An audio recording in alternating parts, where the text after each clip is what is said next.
Look, who would have thought that Jesus would turn out to need a woman? But not long ago, I found this website, www.datejesus.com. And what do you know? Jesus is there advertising for a woman. Jesus seeks loving woman. Now, what kind of woman do you think Jesus would want to date? Well, as it turns out, Jesus prefers European women in their 20s. Take a look at his ad. Golden-haired, blue-eyed Jesus seeks loving young woman 22 to 30, preferably of recent Norse Germanic heritage, who wishes to live in the spirit of the eternal. Innocence or rebirth into innocence and a desire to transcend the material mendacity of this world are essential. I offer a pure and spiritual existence of life's essence, free of fear, free of despair. I will reveal the bliss, power, and endless rewards of faith and belief. I think I know what he wants to reveal. The right woman who is ready for my love, blessings, and unforgettable spiritual exploration will be given the world, but will also want to give me her world in the mutual quest to share the infinite. I offer you the ability to experience the fulfillment of your dreams and all you seek. Prospective respondents should read 1 John 4:18. 1 John 4:18. True to artistic depiction, I have a lean swimmer's body and a six-pack. And if you have sought your best in life, you too will be in good shape. So there you go. Jesus wants a Norse Germanic woman in good physical condition to experience the bliss, power, and endless rewards of faith and belief. Does that fit you, perhaps? Do you get the feeling this might actually be the real Jesus? Well, it turns out it's not. He says, please note, this is a legitimate ad. I am a highly spiritual, though not religious person, and I've often been called Jesus because of my appearance and powerful spirituality that I attempt to share with others. I get the feeling his attempts to share may actually lead him to jail. He's actually an American living near Washington. Who would have thought this guy would be American? Living near Washington, D.C., and he figures he can score a date because he looks like Jesus. The highlight of the website, though, I love this. The highlight of the website is the chance to bathe with Jesus.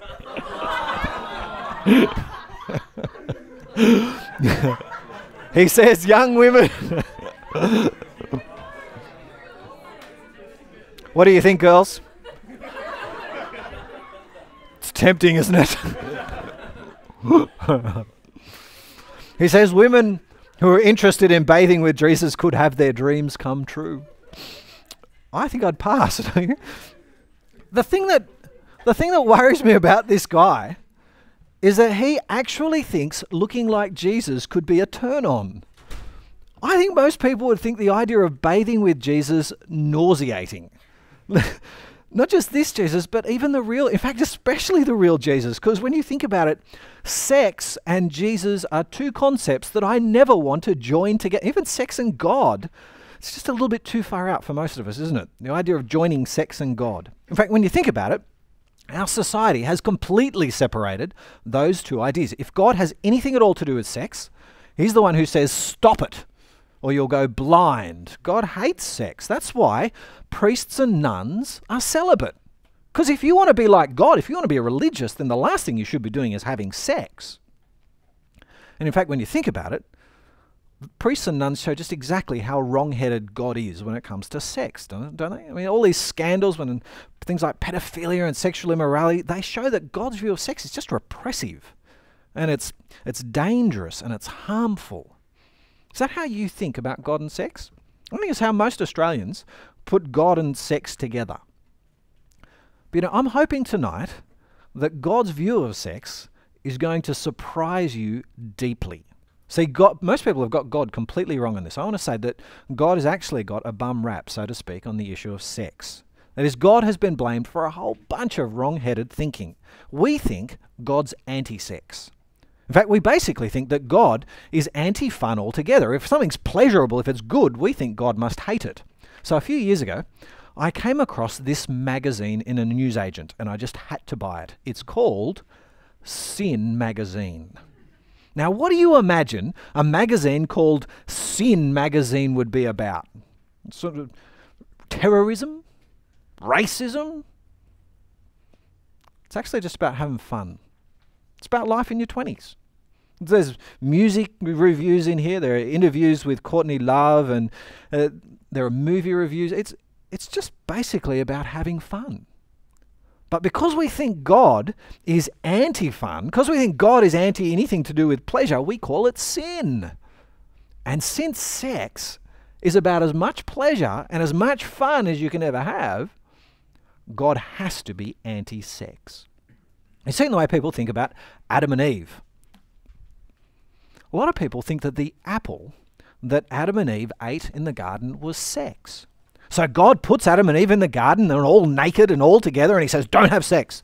And then Eve comes to Adam and she lures him in, and before you know it, they've got clothes on and they're outside of the garden because God's anti-sex.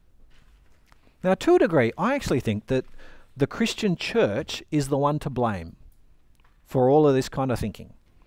Because what with priests and nuns being celibate, of course people are going to think God's anti-sex.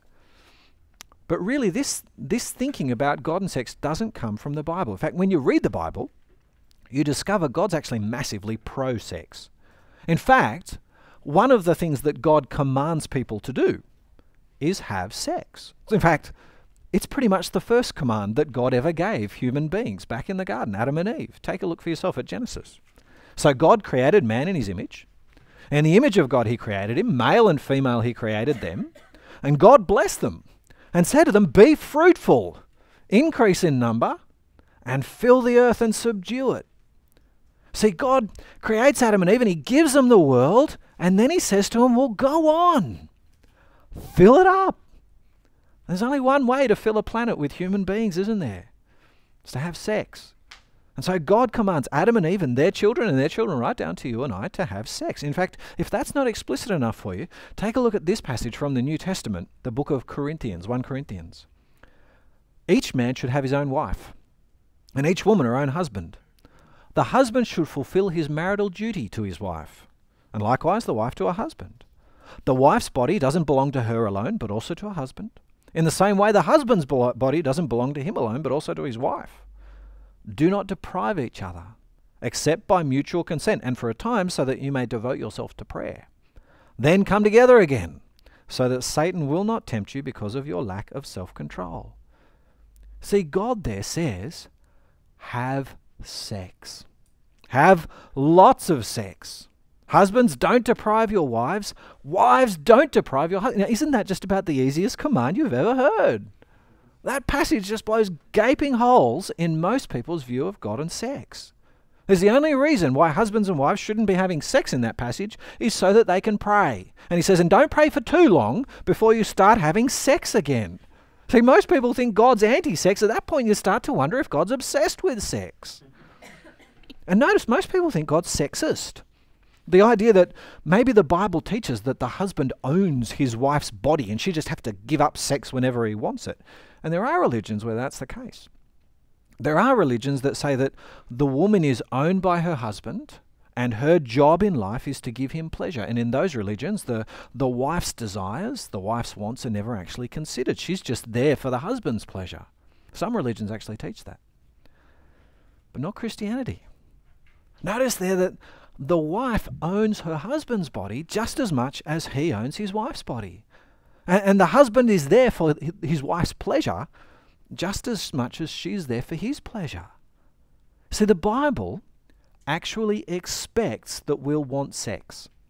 And it expects that we'll love sex and that we'll have sexual desires and that sex is meant to be pleasurable and rich and good whether you're a man or a woman. So we kept getting told that women's sexuality was discovered in the 1960s with the feminist revolution, but it wasn't. It's right there in the Bible. It's right back there at the beginning of creation. God's incredibly pro-sex. That's part of his good creation.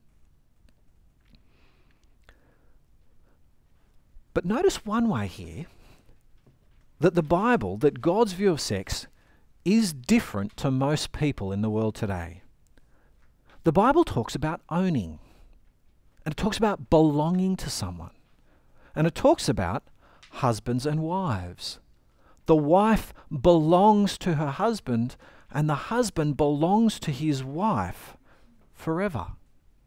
See, See, this is a way in which the Bible is different. God's view of sex is different to out there in the world. God's sex is about two people giving themselves to belong to the other one for the rest of their lives. And that is different, isn't it? See, we live in this really individualistic society. Our society's got this massive focus on personal freedom. That is, I'm an individual. I have autonomy. I'm owned by me, and you don't own me.